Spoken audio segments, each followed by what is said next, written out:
and I do think of violent behavior and gun violence as a health problem. So, and as a cultural problem as well. I mean, you can't talk about gun violence without talking about private gun ownership in this country. Yeah. And once you do, you realize that if you're interested in preventing gun violence, you're dealing with a problem that, I mean, it's not only embedded in our culture and wrapped up in the iconography of our social history. It's corporately sustained. There's lots of money in guns. It's according to the way our Supreme Court has interpreted the Constitution, the right to bear arms. It's constitutionally protected, and it's highly prevalent. We got more guns than we have people in this country. Yeah. And as you implied, it's politically radioactive. So you have to deal with this.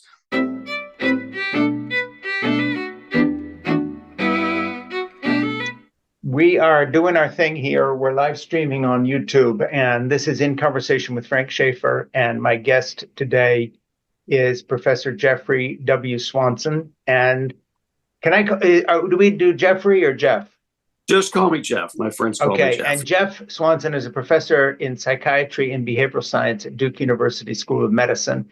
He's a faculty affiliate of the Wilson Center for Science and Justice at Duke Law School as well, the Center for Firearms Law at Duke Law School, and the Center for Child and Family Policy at Duke Sanford School of Public Policy.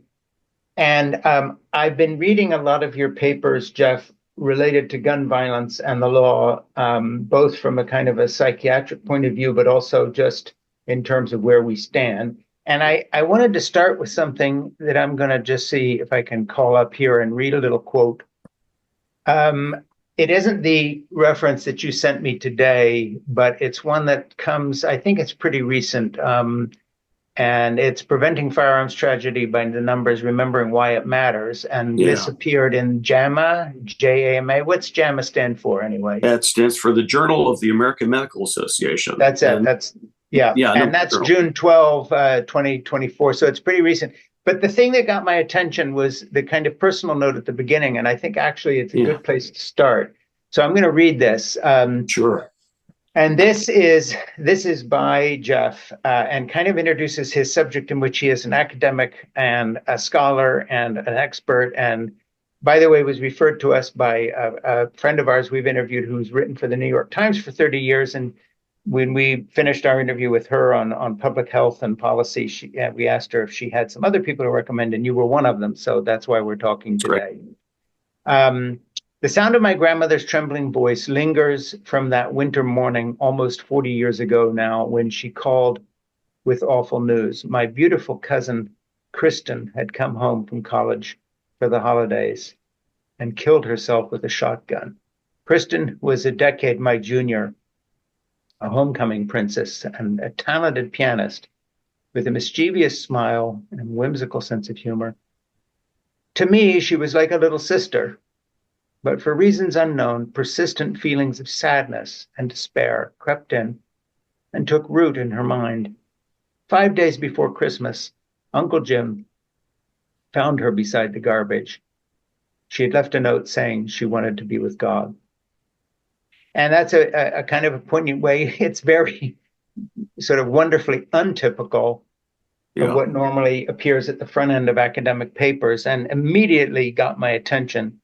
I've read a number of the things that my producer, Ernie Gregg, has sent me to read, but I thought I would start with a personal question. You know, this is your field and you're so well known in it, but you tell this story, and I was wondering if you regard that as really why you have zeroed in on this, because obviously that stayed with you. And I guess the second part of that question is, having begun to examine that, did you first come through the legal question of firearms in the hands of suicidal people and what to do about that, or the psychological and psychiatric question of what happened to your family member? And then, hey, what could we do about this? So before we get into the issue, I thought I would ask you to delve a little bit into that story, but also amplify it, how it led you into this field. Great Great place to start. So I'm a sociologist by training, and I do a lot of empirical sociological work. And so the coin of the realm and the rhetoric of persuasion is statistics about populations. And I think about these problems as population public health problems. But at the core of any statistic, if it's about people, about persons, is a story, and it's often, if this is the topic, it's a story of a young person whose life is cut short and a loved one's left behind. And each of them is a tragedy in its own right. It just rips through families and communities across generations. So I began the essay about that because I wanted people, it's about the number needed to treat and so on. I wanted people to think about that one individual, and how that person was close to me. Because no one is more than 1 or 2 degrees of separation away from a gun violence story. It's a very personal thing. So, I wanted to start it that way, but I've also found it to be true, that lots of people who are researchers and advocates and are involved in the world of gun violence prevention have a story like this. And I've talked to lots of them. And it's probably true that many academics, social scientists, there is a connection, if you scratch the surface, between their personal biography and what they decide to study. And so, that's why I did it. I came to this through a sort of circuitous route as a sociologist, and I could tell you about that if you want to. But I think of it as firearm-related injury and mortality is a huge public health problem. We talk about it when there's a mass shooting, but on that day, 130, 40 other people die every day as a result of the gunshot. And so I wanted to bring to bear as a social scientist, and I could tell you the pathway I got there, research evidence to try to develop and to study interventions, policies, and laws to try to solve this problem. And it's a really tough one in our country for reasons we can discuss. But I have not just one, but 3 gun suicide stories in my extended family, and a colleague, at the university I worked at before I came to Duke, who also died of a firearm suicide. And so, it is personal, and the loss is something that my uncle and aunt, as I say in the essay, I mean, at the end of it, they just never got over that. Yeah, of course not. And you cite the figure, I think, somewhere perhaps in that essay or one of the others, of 20,000 suicides by gun a year. And of course, that's such a horrendous number that it's hard to get your head around, let alone all gun deaths a year in the US. And then, of course, the context of our whole discussion, which everyone will know who is listening to this, is, of course, the debate between, first of all, just gun owners, then the NRA and the gun lobby, which are 2 entirely different things often, and then the kind of this political climate of divisiveness on so many issues. And one of the culture war issues is the area of gun violence. So I guess before we get into the specifics of your work, I guess this also is a personal question. How have you handled the fact that the issue you're dealing with on the point of view of sort of sensible legislation, laws, and how things would be engineered in a what you might call a non-North American context, say Britain or maybe Switzerland, where I grew up, or country that does not have as part of its culture war, this very large and greedy gun lobby that has sold certain types of firearms to people as a necessity and a right. I guess what I'm trying to ask you here is, how has your own life been lived out as an expert in this field in the midst of the frustration of living in the one culture on earth that is notorious for outright hostility towards everything you would be trying to do in terms of just sensible legislation to prevent suicides, which, by the way, I would bet, and I'll ask you about this later, are not related only to political standing, but cut across all social, economic, and political lines. And so there's as many Republican NRA members who have people suiciding in their families as there would be anybody else. So So it's a really long-winded way of just saying, how have you personally, speaking of psychology, how do you personally deal with this Sisyphean task of pushing this rock uphill? Because it would seem to me, having spent so much time and energy trying to do this, Yeah. and I guess part three of this two-part question is, have you seen enough progress so that you don't get discouraged and so burnt out on readdressing this again and again and again, aside from the personal stories? It must be something that sometimes you're tempted to simply give up on. Yeah. So let me find my way into that answer by answering a question you didn't quite ask, but it has to do with how I look at the United States as a country. Yeah. And so what I was going to tell you is that I didn't grow up in the United States. I grew up in Ecuador as the son of a medical missionary and who took our country there, our family there when I was 4 years old. And so I grew up watching my dad. He was a heroic figure. You know, we lived right next to the hospital, taking care of very sick people who would come in, you know, indigenous people. And so I was very aware that the conditions of people's lives were often determining their health problems. And so, you know, that health and illness and access to health care, these are social phenomena. I thought I wanted to be a doctor like my dad, but in college, I decided to become a medical sociologist. And then I found my way into studying mental illness and eventually violence and mental illness. But I grew up idealizing the United States, thinking of this as, you know, this is this, amazing Christian country that sent my parents as missionaries to Ecuador. And when I came to the United States for college, and I sort of looked at it at remove, but also sort of in a comparative perspective. And so I was attuned both as a missionary kid and also as someone who became a social scientist into this connection between culture and human behavior and health problems. And I do think of violent behavior and gun violence as a health problem.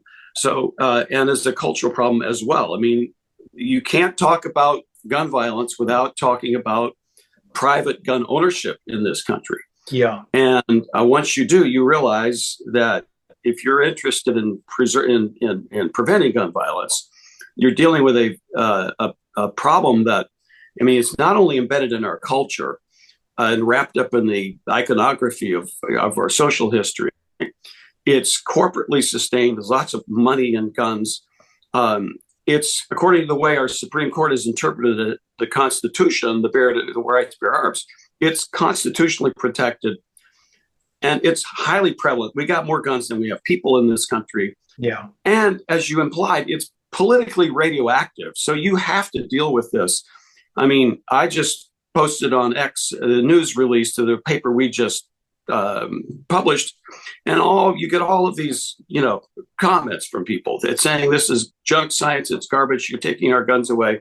So the way I've tried to deal with it is, and it is a tension between being a researcher producing knowledge and being some kind of an advocate. And what I do is I have alliances with people who are in the world of advocacy and trying to do evidence-based policy. I want to do policy and practice informed research. So I'm studying things that are actually, if I get the answer to that, it's going to have some impact. And so when we came up our group with this policy that's sometimes called red flag laws, what we did is we went around to,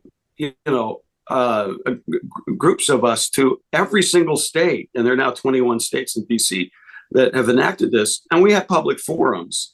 And we talk to people. We try to get people who come from different sides of this issue, people who own guns, and listen to them, and to help people understand, look, this is kind of 1 square inch of common ground. Nobody wants a person who's eminently dangerous to have access to a gun. Yeah. But our country is unique, and we need unique solutions. You compare us to like 14, 15 other high-income countries that we like to compare ourselves to, like Western Europe and Canada and the UK and Australia.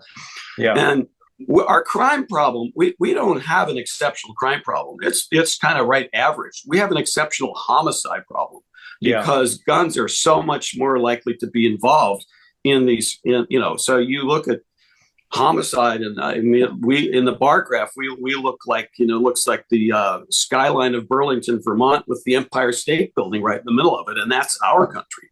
So we have to listen to people, but we have to. I want to trust scientific research, and insofar as we can get people to look at the evidence fairly and do things that work, that don't infringe on the rights of law-abiding, non-dangerous gun owners at all, because the Second Amendment's not going away. We can make some progress. I think we have made some progress. I can talk about the progress I think we've made. Yeah, and we should get into that. I just want to say again that Cheryl Gay Stolberg, who has been writing on many issues, she was a White House correspondent, and now I think she's either the editor of or the person who does most of the writing on public health policy. She got in touch with me because she knew I'd made a film with Dr. Sierra Coop, and she's got a chapter in a book she's working on him, and needed some background. And I so enjoyed my talk with her that we interviewed her about her life and career at times, and then at the end, we asked her, as I will ask you, hey, who else would you recommend who's doing something interesting? And you were the person. Zero in on what you just said. We don't have a crime problem. We have a homicide problem. That leads me to a question I wanted to ask in terms of just a comparative number with suicide by guns in other countries as compared to other countries. I imagine it's much less. But in addition to which, obviously, people do commit suicide in other countries. If people don't have access to guns, does this drop the number of suicides? Does it drop the number of quote unquote successful suicides? A kind of a weird way to describe someone who manages to kill themselves. Yeah. What's the effect on just the suicide rate, irrespective of method used? I'm curious about that. Yeah, it's a good question. The likelihood that somebody will die. I mean, there are lots and lots of people who think about suicide, who have suicide, and a smaller number of them, a far smaller number of them, actually try to end their life. And then a much tinier group die. So one of the things that determines whether someone is going to survive a suicide attempt is the method that they use. And on average, if people use, any other common method, they're quite likely to survive. It's on average about 10%. If people use a firearm, they almost never survive because the case fatality rate is about 90%. So if you have fewer people, if people don't have access to guns and they're just the fatality rate from suicide attempts is not going to be as high. That being said, there is this phenomenon of substitution. So if you don't, some people will say, well, hey, it doesn't matter if you take somebody's firearm away or limit their access to that because they'll find some other way to do it. And that is true for some people. But, I'll just give you one example of a study in Switzerland where they made a policy change to that all of the Army Reserve, there's young men, should no longer be storing their firearms at home. So from one year to the next, suddenly you have this population of young men who are in the Army Reserves, and they're no longer storing their gun at home. The overall suicide rate in Switzerland dropped 10% in 1 year. And they were able to calculate statistically what was the substitution effect. And that particular study reported, it was in the American Journal of Psychiatry, reported it was about 22%. So 22% of the young men there who were in some great moment of depression or intoxicated despair and wanted to end their life and did not have the gun, which is the most efficient way probably to end a life, found some other way to do it. But the rest of them did not. And also what we know is if people survive a suicide attempt, they're unlikely to die from suicide. Now, they're more likely than if they'd never tried it. But the majority of people who survive suicide attempts go on and die from something else later in life. So it's a really good public health opportunity there. And it isn't all about access to mental health care to try to reduce, whatever motivates people to self-injurious behavior. That's part of it. It's more related in women actually than men. But for men, the attributable risk, I mean, maybe about half, a little more than half, is directly related to like depressive illness that could be treated. The rest Sure. of it is due to other things like, just conditions in people's lives, or loss, or a moment of impulsive, somebody's intoxicated and they have a gun, so Well, there's anyway, probably a similar kind of yeah, correlation when it comes to domestic violence and people yes, being allowed to keep a weapon who have a habit of beating up on someone in a domestic situation. Again, I mean, it seems to me the gun brings a finality to those situations that um, wouldn't be there otherwise. And of course, there's that same discussion in and around that, whether you're able to change that situation. And it kind of goes back to the story you tell at the beginning of that one paper, because you mentioned she was 18 and so couldn't buy a handgun because she's not 21 yet, but the gun owner sold her a shotgun instead, which she killed herself yeah, with. And then you go on later in the article and talk about the fact that, had something been in place, if this had been different and we had something in place, that it might have spared her life. And then you go through some statistics showing that actually it does work out statistically, yeah, that lives are saved. So I found that piece interesting. But before we get into more specifics on that, I just want to mention an overall interest in your work. How do you divide your time? You're known for this area. You've come at it from several different disciplines. And what sort of network or alliance do you build up with other people working in the field, and who all are they? Because I would imagine, it would be pediatricians working in an ER who see, a 15-year-old who tried to and or killed herself with a gun, all the way through to legislators. So what I'm trying to talk about is the sort of practical networking and impact you have in your field to bring change besides doing the theoretical legwork and the statistics and all the rest of yeah, that. How does that all work out? In a way, I'm asking, yes. how do you spend your day? Yeah. So, I thought a lot about that when I decided what kind of a career I wanted to have, because I Yeah, got a PhD in sociology, and, you know, um, most people who have are academic sociologists, teach sociology, and, write articles that are read by sociologists. And I wanted to do something that, I guess you could call it applied social science, which is yeah, and there's this distinction between sociology in medicine and sociology of medicine. One is kind of a study of it as a thing, as a social phenomenon. You apply theories to that.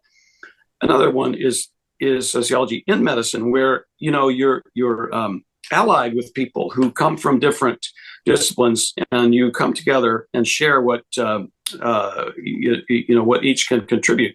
And that's mm, very much what I've done. So I'm in a my academic home is the Department of Psychiatry and Behavioral Sciences at Duke School of Medicine. yeah, As you mentioned earlier, I'm also an affiliate of a center in the law school, that is Science and Justice.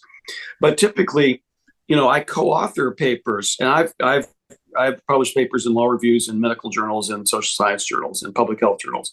And there yeah, are different perspectives around this. So I'll give you an example. I'm part of something called the Consortium for Risk-Based Firearm Policy, that's now located at the Johns Hopkins Center for Gun Violence Solutions. And we have people trained in the law, and we have this sort of field that you might call public health law or legal epidemiology, that looks at the law as something that can be studied and used and to solve population health problems. We have people who are trained in clinical medicine, emergency doctors, who are also usually trained in public health.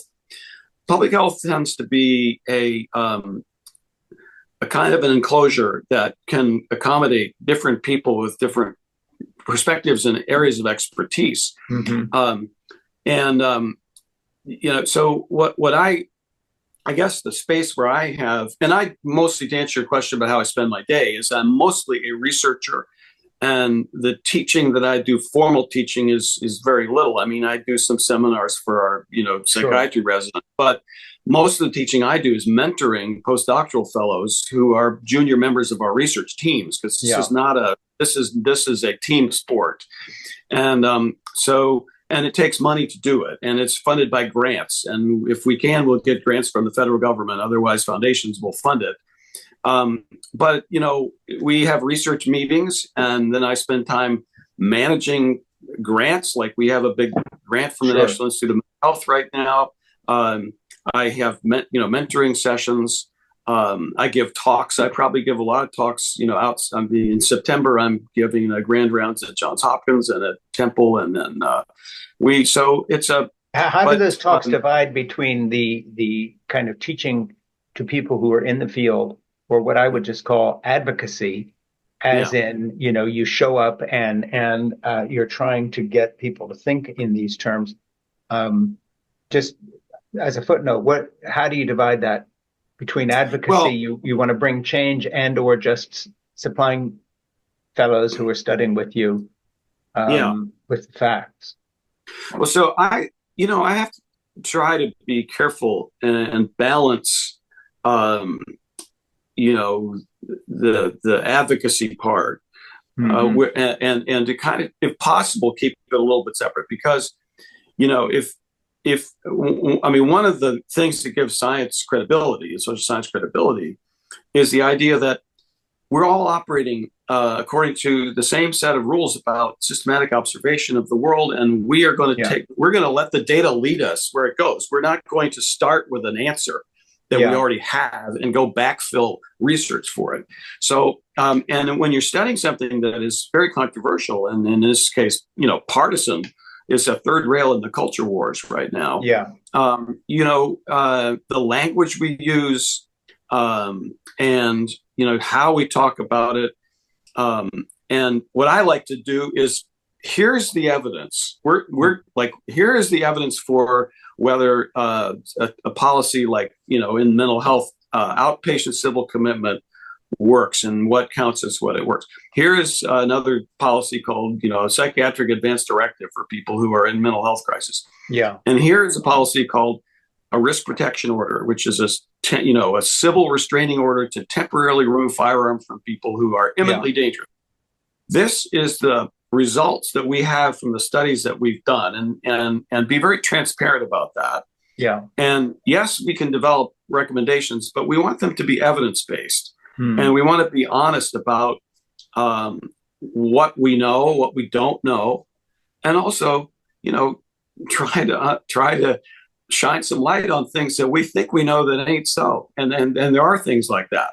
I've noticed that in your papers, as I've been reading through them, that when you get to what might be called the sort of political or advocacy part, you step back a little bit, and I could, tell what's going on. You just spelled it out. Here's the evidence, and then you sort of say something a little, not oblique exactly, but in the context of politics, or in the context of the controversies over gun, here are the facts I'm presenting. And it's hard to boil it down. You say something like, and it's hard to get something done about this because, of course, the context is nothing to do with just the objective facts. You're arguing against a completely different belief system. But I have a question I want to throw in here. Sure. Because you've been doing this for a while. It's been my experience with all sorts of things that when they become personal and close to you, sometimes opinions change.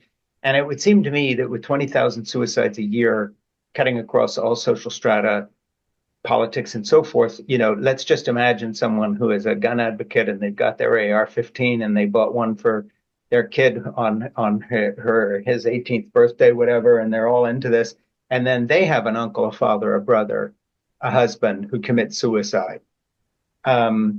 Or they're part of a larger family unit that's devastated. When you're having 20,000 of these deaths a year, not to mention school shootings and all the rest of it, it would seem to me that there would be a growing number of Americans who personally have experienced tragedy very close to them with a suicide and or someone they know got murdered with a gun, or a stray bullet hits a little girl. Eventually, is there a kind of I don't know how to do this, but is there a statistical reality here that eventually, in your head, does America run up against reality here and have to start doing things like the Swiss did? I grew up in Switzerland, by the way, spent 20 years there. Yeah. Removing the firearm from the younger men and finding something happening. So do you see any change out there unrelated to the politics and related to personal tragedy and experience that cuts home and says, similar to someone saying, hey, I was a homophobic asshole until I found out my daughter was a lesbian, and then I had to look at it again. That kind of a thing. Is there any of that going on? Because there's so much death and so much carnage. I can't help but think at some point that shows up on the chart somewhere. So, yeah, it's interesting because, we talk about the United States as if it's one country, and it's incredibly diverse, and there is a huge variation from state to state in the severity of this problem and in what is being done about it.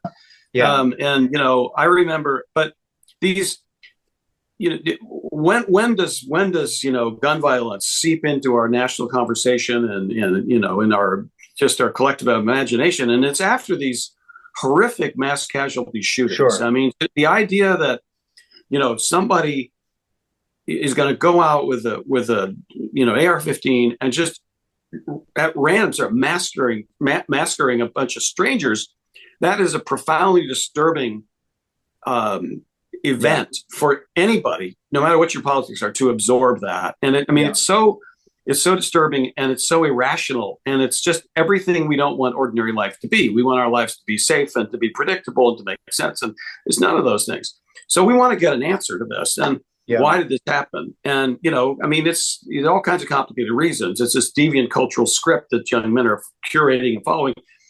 But the answer we get in the public square is often, it's mental illness, fixed mental illness. These people are crazy, and they make a convenient, people with mental illness make a convenient scapegoat because this resonates with what lots of people already believe.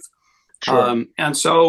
But actually, the fact is that serious mental illness, these diseases that affect the brain's ability to reason and regulate mood, contribute very little to the overall problem of gun violence. If we cured schizophrenia and bipolar disorder and major depression, overall violence would go down by about 4%, and the rest of it would still be there. So, so after one of these horrible shootings, probably the worst, it's kind of ground zero for this, was the Sandy Hook Elementary School, in 2012. And that's when we had this big summit and so on. I thought that, yes, something's going to happen at the federal level. And yet it did not. They did not even pass universal background checks. Well, there's a really interesting phenomenon there. So, you ask people, do you think it's a good idea that if somebody's going to buy a gun, that there should be a check to make sure that they're not a convicted felon, that they're actually legally eligible to purchase that gun? Everybody says that's a great idea. Large majorities of people, gun owners across the spectrum. Then you later in the same questionnaire, you say, well, the United States Senate voted on that, and your senator voted against it. Do you agree with your senator? Well, you think you'd get an answer, a perfect correlation between that second answer and the first one. You don't. They're not the same question, because the first one is about, is this a good idea to save lives? And the second one is about what tribe you belong to, because if you're a Republican and your senator voted against it, then you're for that senator's view. So, and we have the same thing happen with these risk protection order laws. Where large majorities of people, gun owners and non-gunners alike, say it's a good idea that police officers should have clear legal authority with a judge's order, with due process, to temporarily remove firearms from people who are imminently dangerous. And then you take wife abusers or whatever. Yeah, and everybody thinks that's a good idea. It doesn't affect the gun rights of law-abiding gun owners at all. It's not gun control. In fact, you say, if you think that people don't kill people, guns don't kill people, people do. Well, here's a tool to help you figure out who those people are. Yeah. But then you take that same policy and you put it into a bill, and you try to get it passed in a legislature with a Republican governor and a supermajority of Republicans in the state house, and it goes to the committee of no return immediately, because it's now about politics. And I think we need to get beyond that. So you ask this question like, well, does this somehow move people? Well, there's so much misinformation out there that, lots and lots of people in this country think, yes, we have a problem with gun violence. The solution to it is we need more guns in the hands of more people in more places so we can all defend ourselves. And the NRA has been assiduous trying to, tell people this. So, and evidence be damned, a lot of people believe that to be true. And if that's so, it's like we need a change in how we think about it. Look at some other country, in Western Europe or UK, whatever, and they have young intoxicated knuckleheads who get in a fight in the middle of the night over somebody's girlfriend coming out of a pub. What happens? Somebody gets a black eye or a bloody nose. In our country, same scenario, young men at night, an argument escalates. It's statistically more likely that one of those young men is going to have a handgun and is going to use it. Somebody's going to get dead, or maybe two people. That's baked into our homicide rates, and it doesn't have to be that way. But we need a change in how we think about gun safety, like we think about car safety differently now. Yeah, of course. And we did seatbelts, and we managed to, have driving lessons for young people. They can't just jump in a car, and it doesn't. And that's another one of those things that if you use it as an example with someone in the non-political context of not how did your congressperson vote on this, oh yeah, well, of course. But then you translate it into the political context, and then it's part of the culture war.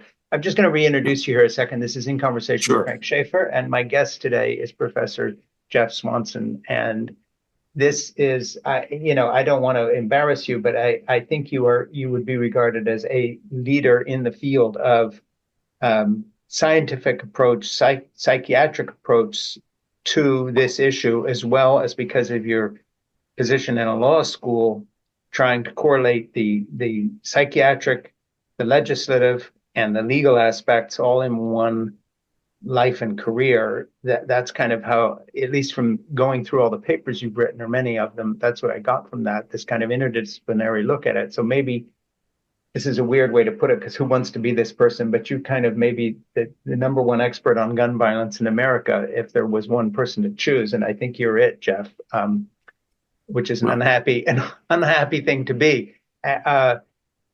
Tough thing.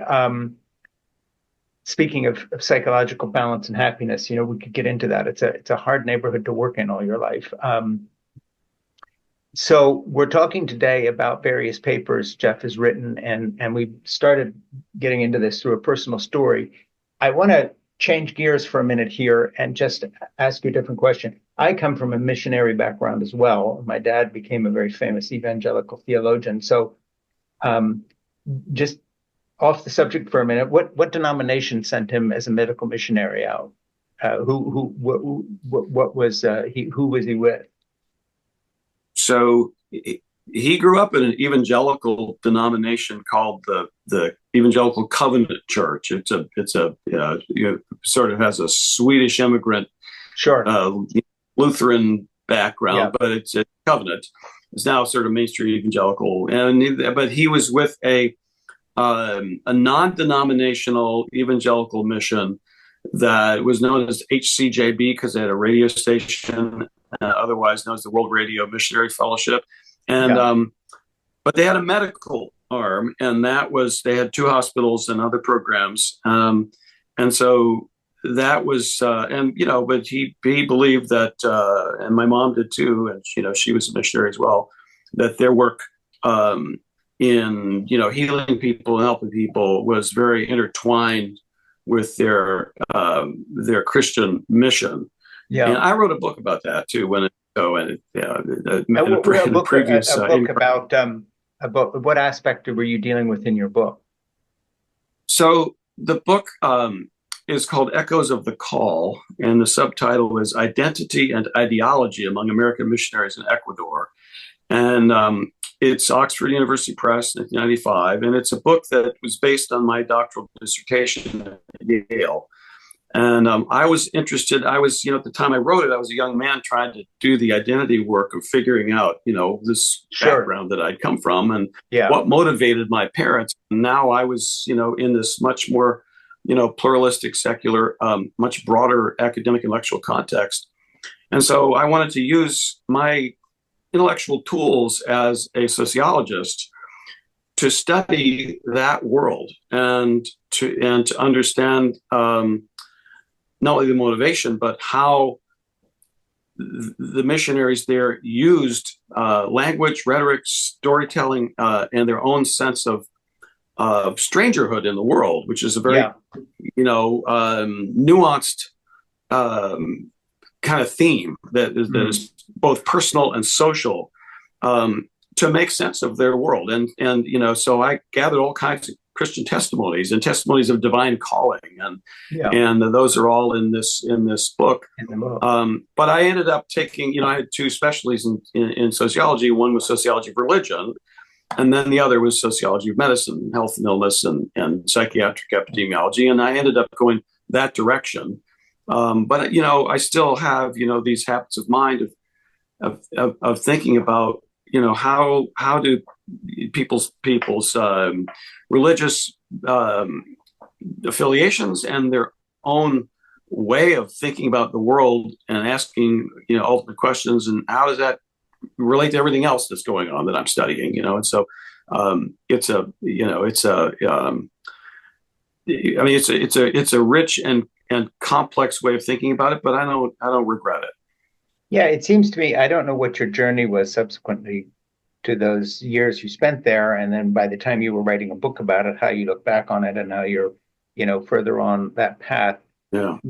I left the sort of theological mindset, but one thing I did not leave was, although I kind of resent it looking back, was this idea that the salvation of the world sort of depended on us as a child in the mission, and how you behaved, and we had to introduce these people to Jesus, et cetera, and how you lived made a difference. But the funny thing is, it sort of stuck with me, is a sense of outreach and zeal for whatever I am into. And it kind of, you can take the missionary child out of the mission, but can you take that kind of zealousness out? And it seems to me, and I don't want to put words in your mouth, but you brought up your background. The single-mindedness in your papers that I've been reading, and the way you have pursued this with a sense of injustice that has to be righted because people are dying who don't need to. If it wasn't for the tens of millions of dollars being spent by the gun lobby, you're up against something that in my parents' terms would have been called evil, and you're still fighting it. Now you're kind of in a weird way, and I in a funny sort of sense, I'm sort of thinking that kind of zealousness is what certainly motivated my parents to go out and quote save the lost. But it's the reason why there's a lot of hospitals around with names like St. Mary, sure. And both from the Catholic side, thinking of the one in Rochester, Minnesota, or others. So just to take a kind of a time out from this, how do you see your own life and this kind of call, if I can put it that way, to save the life of people who are going to kill themselves and or all the other insane gun violence, or for that matter, my grandchildren at school, who should feel safe? Do you think it's coincidental that you've wound up in a lifetime of work to save life, to do good, to bring justice, and to make the quality of our life in America closer to the kind of thing that maybe your parents would have described as an ideal when it comes to just interpersonal relationships and how we care for each other? Yeah, no, I don't think it's a coincidence at all. And you're not the first person who's observed that about what I do, that to see it as analogous to a mission and a call. Of course, when Max Weber wrote The Protestant Ethic and the Spirit of Capitalism, and talked a lot about this idea of a call, and a calling is kind of baked into Protestant culture, because everyone can have a call. It's this sense of something beyond myself that I'm committed to, and it's both individual, but it also can be serving. So I think that's probably true, and it's probably I just remember this job interview I had when I was first starting out. I had gotten my PhD, and I had a job interview at a small college with a good reputation. And I remember the chair interviewed me, and he had my dissertation just sitting there right between himself and me, like an orphan child. And he had read some of it. Yeah. And he said, well, let me ask you a question. He said, I've come from kind of a neo-Marxist perspective. And he said, I read your chapter on Max Weber where you talk about calling. But have you read Randall Collins's article on Weber's Last Theory of Capitalism? And I hadn't read it. And not only that, he had this kind of fake British accent. And I thought he said Weber's lost theory of capitalism instead of last. And I said, I was kind of a smart ass. I said, well, I didn't even know it was missing. That's great.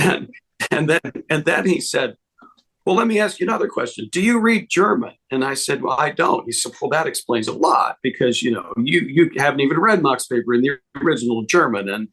And you and a lot of other American sociologists, you don't realize he's a lot closer to Marx than you think and all that. And I'm saying, do I really want to spend my life in a department with this guy writing about these esoteric ideas that are going to be read by him and maybe two editors and my mother, or do I want to do something that's going to matter to people's lives? Yeah, good for you. And I didn't get the job, but it's a moment where I realized I want to be someone out there, and it is kind of fun because if you work in an interdisciplinary context with a bunch of doctors, you can say things.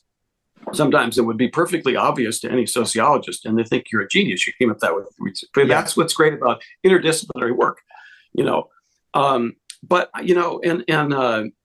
just a very quick story about that. My first job was in a medical school. Here I am. I'm a sociologist. I'm thinking about, here are these doctors, and my dad was a doctor, and the director of the residency training program took me aside. He said, well, I don't know what you do exactly, but you seem like a smart fellow. Could you organize a month of our Tuesday academic programs with a resident in psychiatry?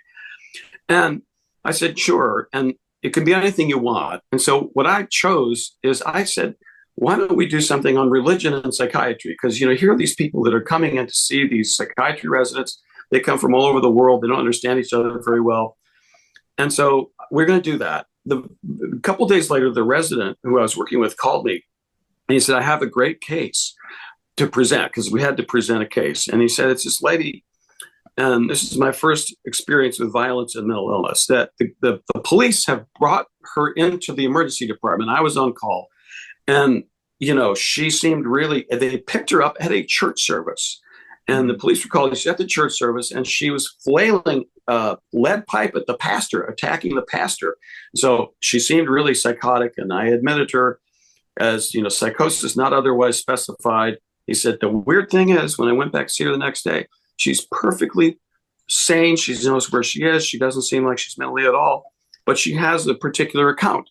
She said, the reason that happened is that I was at a service of deliverance from a demon, and I have a demon that is possessing me. And about the time the pastor was going to cast the demon out, the demon was unhappy about that and used my body to pick up this pipe. And all of a sudden, this just kicked in, because I grew up believing in demon possession, reading the Bible, and I thought that'd be very interesting. So we organized this panel discussion, and we invited the pastor to come to talk about his perspective on it. Because, one person thought it was due to dissociation disorder, or someone else thought it was atypical psychosis or something.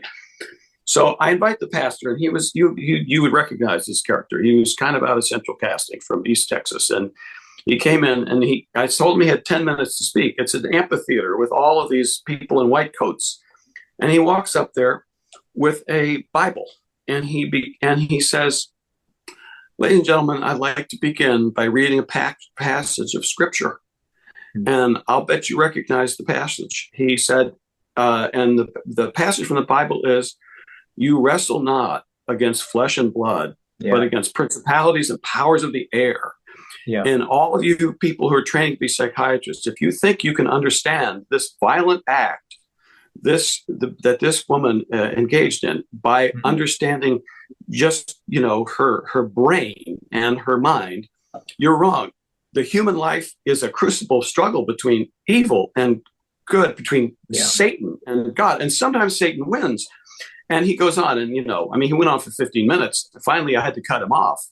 And I had to say something to synthesize it. And what I said was, we've heard a lot of different ideas about this behavior. But if all of you who are trained to be psychiatrists and are psychiatrists and mental health professionals, if you conclude that this lady is mentally ill, and your evidence for that is her unusual belief in demon possession, then you have to conclude that Pastor Jones here is equally mentally ill, and everybody in the church is too, because they all believe the same thing. Yeah. right? You take her out of context.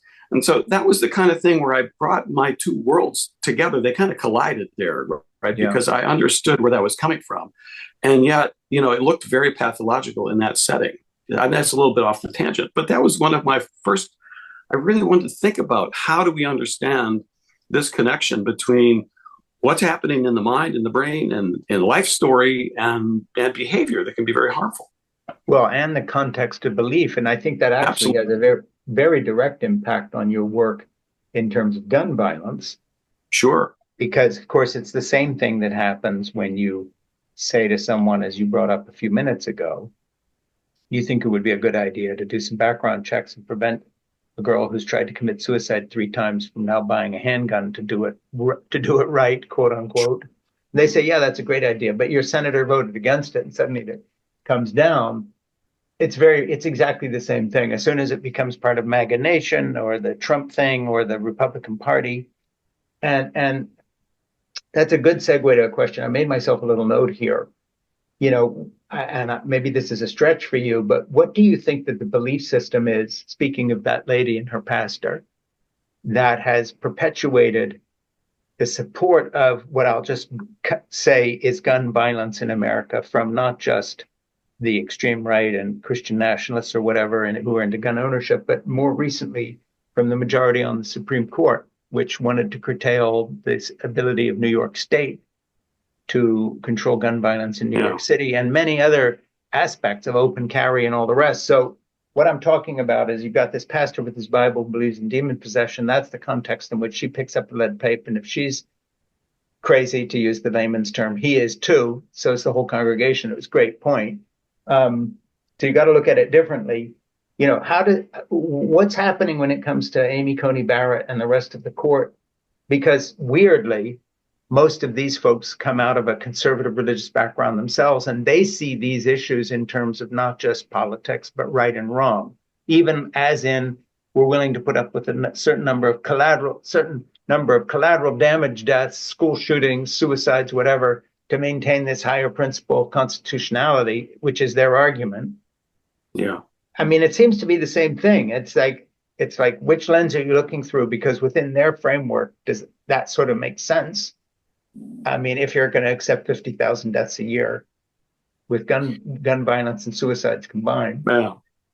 Well, no, I'm fascinated by the question. I mean, you're asking me to drive a little bit outside my lane here because I'm maybe be more political than you want to be, because next time you present a paper, it's like, no, see, Jeff said on this podcast, yes, he believed, so maybe you have to disagree with me to get your paper. Yeah, no, I mean, I'm not a lawyer. I'm not a doctor. I'm a pretty good dilettante. But anyway,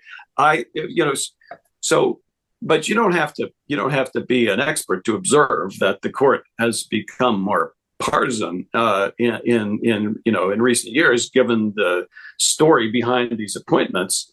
And you can look at, you just alluded, I think, to the Bruin decision. Just to talk about that landscape for a minute, 200 years of jurisprudence around the Second Amendment, the right to bear arms, and nobody ever thought that it conferred an individual right for a person to own a gun. But along came the Heller decision, Heller versus D.C. Yeah, and in 2008, and that was what was established. It's interesting because there was a study published in the New England Journal of Medicine by a guy named Colin Lofton and his colleagues, and he showed that that when the District of Columbia enacted this very restrictive handgun licensing law that effectively made handguns, not licensable, so it amounted to a handgun ban. They calculated in quite a compelling statistical analysis that it saved 42 lives every year. And that data, that paper was presented in the briefs to the Supreme Court in the Heller decision. Yeah. You'd think that the 42 lives, that'd be the headline. The headline is, no, the Supreme Court decides that that's not constitutional. It doesn't matter. And so that was that decision. Now, of course, Justice Scalia, in his opinion, also said, and that's this part often isn't recognized, that the right is not unlimited, and left in place some of the major, restrictions on owning if you're a felon and involuntarily committed to hospital. But now you move along to Bruin, and yes, it was a decision about this law licensed in New York. But what's had a bigger impact is the opinion there that changed the whole methodology for lower courts to evaluate constitutional challenges to the Second Amendment. It used to be there was this two-part test, like, okay, does this implicate the Second Amendment? Does it involve a compelling government interest, like saving lives? And if so, is it narrowly tailored? And that's the door through which you can bring research evidence and say, yeah, look, this saves lives, and it doesn't affect a lot of others. Now, that's not the thing. All we have to do now is it's called text, history, and tradition. We have to try to figure out what James Madison was thinking, and these paragons of virtue who thought that, women were property and black people actually were property, but they somehow have this privileged view on what we're supposed to do now. And it's kind of what you might call selective originalism, because it's originalism when it lines up with a political view that the Supreme Court's, and I'm just, pontificating here a little bit. This is not my research, but it's my observation. Yeah. That really, and this created a kind of a chaotic situation with all these cases in the lower courts trying to figure out, well, what did they mean by that? And then if we don't actually care about the human life anymore, right. Then we got to pray. Then what's the point? It's like this. Somehow, the right to walk around with a gun, existed in the mind of God before the Constitution. It's somehow this thing that takes on this incredible, and evangelicals who are like of the Christian nationalist variety, who didn't really care about guns that much, now they really do, because it's one of those things that you got to believe if you're in that group. Yeah, so it's interesting that we're having this discussion at a moment when we're coming up to another election, and the crazy thing is, just to use a personal analogy, before, when Hillary Clinton was going to be president, and I had been interviewed a number of times on all sorts of media outlets because I'm the son of this evangelical leader. And, but then, and I wrote a memoir, Crazy for God, and it got a lot of traction. And then those died down for a while. Yeah. And I was so relieved because I wrote a book about my son being in the Marine Corps, and I wrote a book about some other things, and I wrote a fourth novel, and it was like, good. I can get on with it. Okay, here I am, 72 years old, and it's like, it's not only back where I started, I'm finishing up my life trying to explain who, quote, these people are all over again on this podcast and in interviews, and some people making a documentary, trying to track how this all came about all the way up to the January 6th thing and all the rest of it. And, my life is completely enmeshed and ensnared in questions related to the beginnings of the religious right 50 years ago that my family was part of, that I thought I would outlive. And it just seems to me that we'll see what happens in November, very selfishly, in addition to politically hoping that Kamala Harris is elected for the reasons that I think most Democrats would hold. On a selfish level, it's like, how many times do I have to go through this loop again? And it seems to me you're sort of stuck in the same position because you've given your life and on this mission to try to bring some sanity of facticity to a field that suddenly becomes a woman with a lead pipe seeing demons, because it's nothing to do with everything evangelicals say they're about, which is love and kindness and human life and all the rest. And I remember days, it would have been unthinkable to Billy Graham say at a meeting with him in 1970, if we had said, the big issue evangelicals have to stand for is the ownership of semi-automatic weapons. Right. I mean, he would have said, what are you talking about? That's not our message. Yeah, no, it's that's my least favorite part of the Bill of Rights, where James Madison wrote that the right of a troubled young man to buy an AR-15 without a background check shall not be infringed. Yeah. Doesn't actually say that. It doesn't say that. Exactly does. Yeah. How do you interpret the Second Amendment? I'm just interested because you do all this. How do you see it for real outside of the political context? What did they actually mean? Because obviously it's not open carry at political rallies to intimidate people or bump stocks, what did they mean? I mean, for real, Well, what did it mean? well, If they I mean, meant anything. yeah, I don't know exactly what it meant. The context was so different back then. The weapons were different, and Sure. so I think it probably had to do with with the well-ordered militia, and not so much the individual person who has this constitutionally guaranteed right to have a gun for personal protection.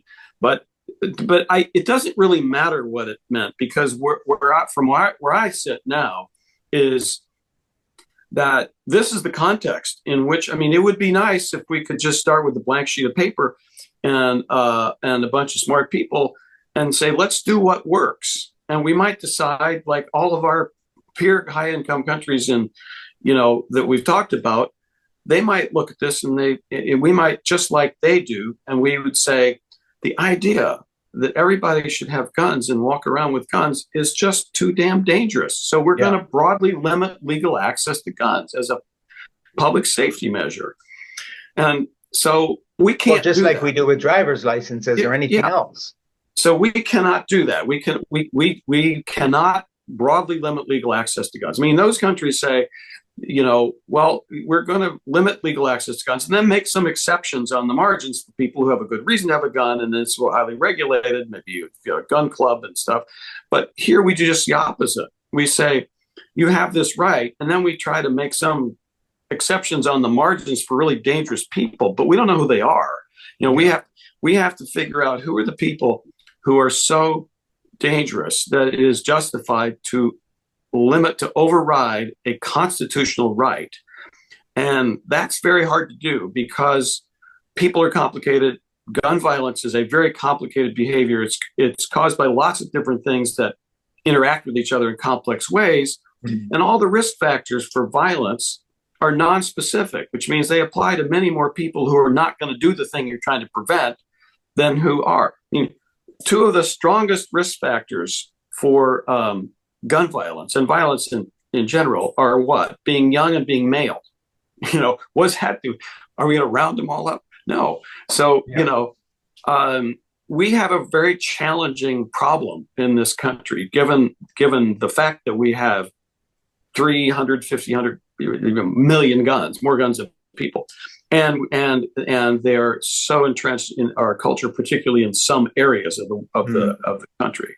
Well, in addition to which, and you kind of made reference to this, but in the reading I've done on the subject, you have this insane advertising initiative from gun manufacturers to try to equate, quote, real manhood with gun ownership, that you're going to be this protector. And what kind of gun? Well, AR-15 with a big magazine or a bump stock and so forth. So it isn't a level playing field.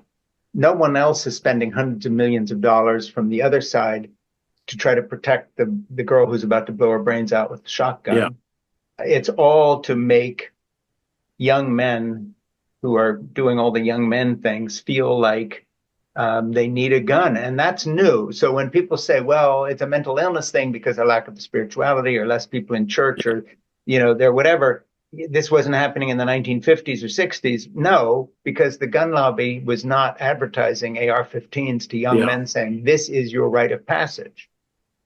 Yeah, we're never going to live in a world where we don't have some people inclined to harm others or themselves. But we shouldn't have to tolerate living in a society where people at a moment like that have such easy access to such an efficient killing technology that's designed to kill a bunch of people with very minimal physical effort. Yeah. And, and when you think about balancing risk and rights, given the way the Supreme Court has interpreted the right to bear arms, this is the information we're putting in the hands of legislators. Yeah.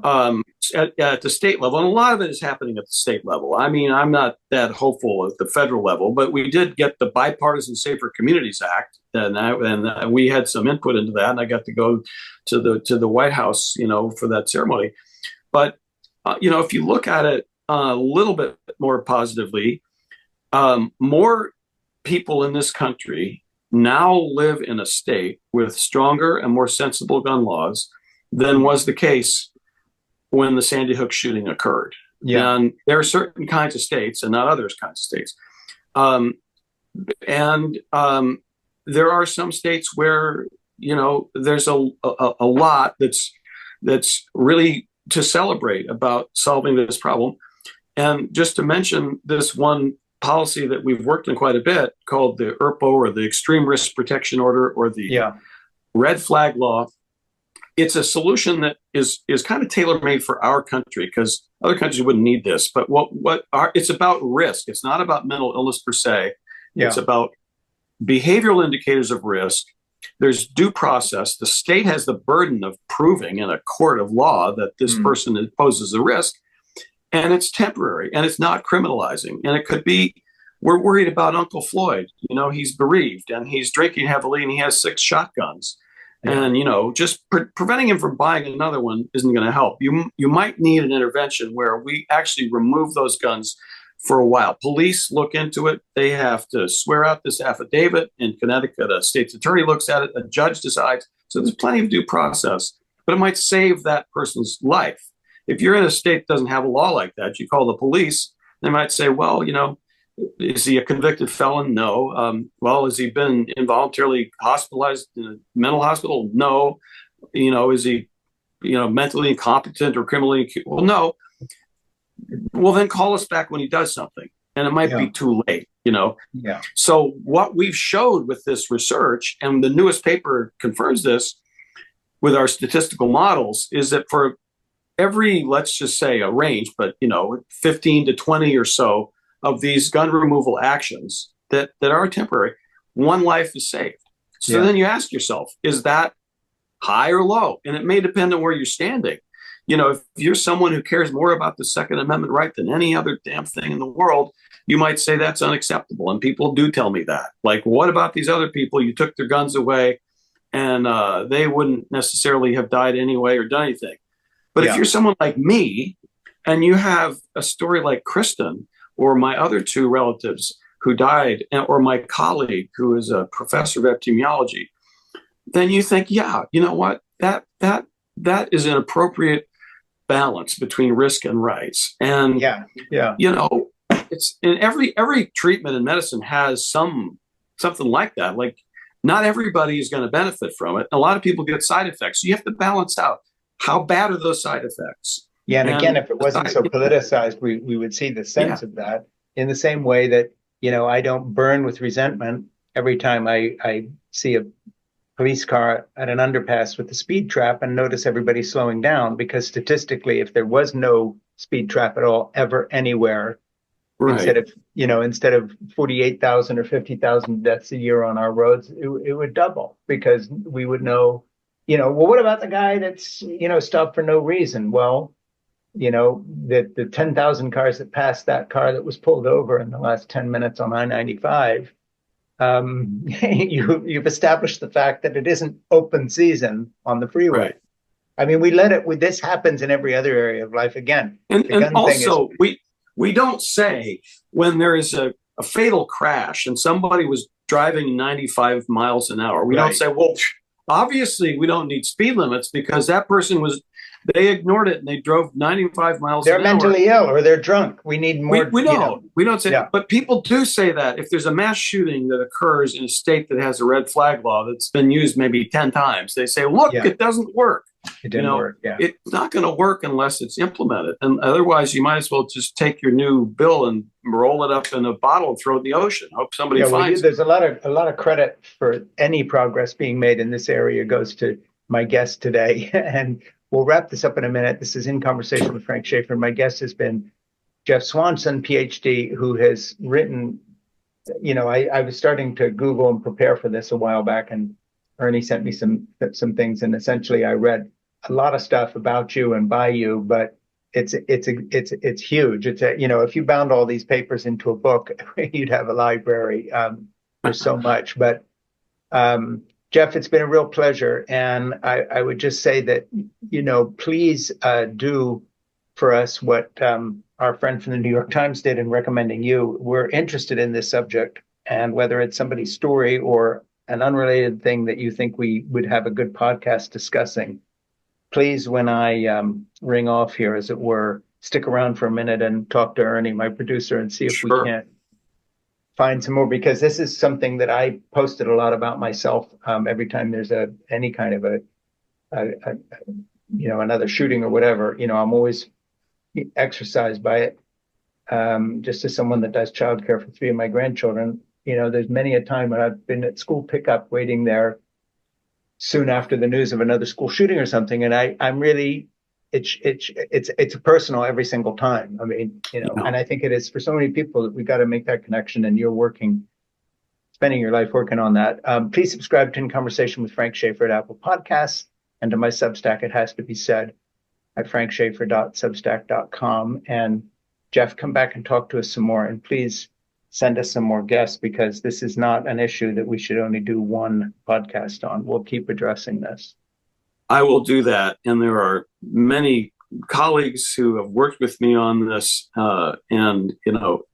and I appreciate very much the opportunity to have this conversation with you, Frank. It's been and if you want to do a panel or do something more, bring somebody along. Please keep in touch with Ernie, because this is as big as it gets. This is huge. Thank you. And again, it's humbling to talk to you, because you're giving your expertise and your brains to something worthwhile. It's really something. I mean, this is a big one. So thank you so much. Thank you, Frank. Okay, yeah, I'll stick around. Thank you. Yeah, stick around and talk to Ernie. Thanks. Bye. Bye-bye.